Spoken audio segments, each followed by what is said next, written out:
With such a rich history in aviation, the city of Wichita, the air capital, unfortunately has had its share of air tragedies, crashes that have left a lasting impression, much like Flight 5342. As Michael Schwenke shows us, some were so big they led to change.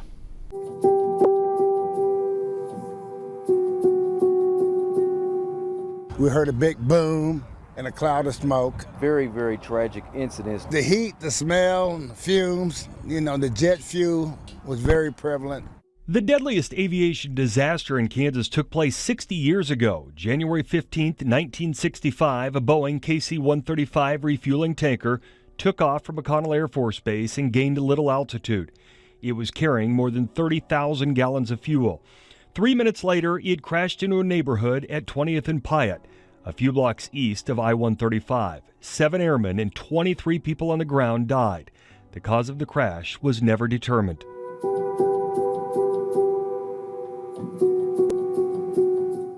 October 2nd, 1970, it was a clear and beautiful fall day when Wichita State football departed on 2 planes to a game in Utah. One plane took a scenic route, but it flew too low to gain altitude to climb out of the canyon and over the Rocky Mountains. 31 people died in the crash, including coaches, local leaders, and star athletes.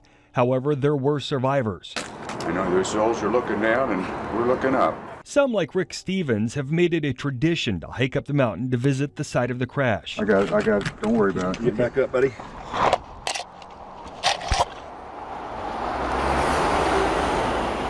To this day, you can see pieces of the wreckage off of I-70, just as it stood decades ago.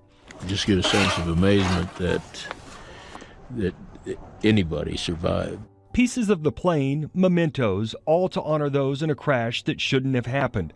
There were other crashes involving other sports programs. 6 weeks later, Marshall University chartered a flight after a game. All 75 people were killed.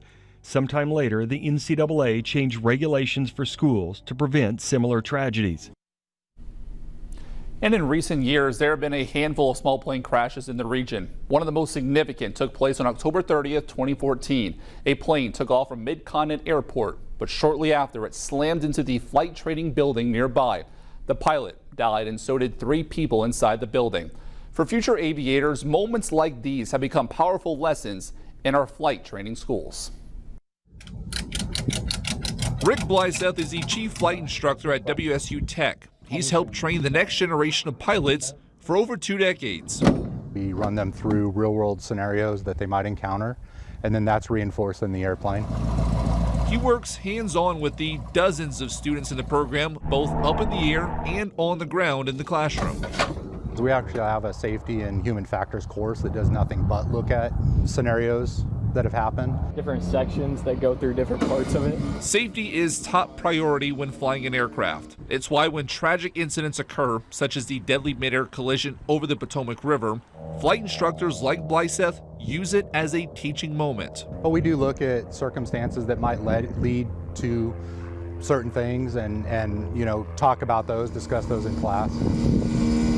We have safety briefings built into every single lesson that the students do. Immediately following the crash, Jim Hall, the vice president of aviation for WSU Tech, says they issued a safety stand down that went to every department in the program. Detailed discussions between instructors and students to understand why aviation accidents occur and what could be done through training to make sure they don't happen again.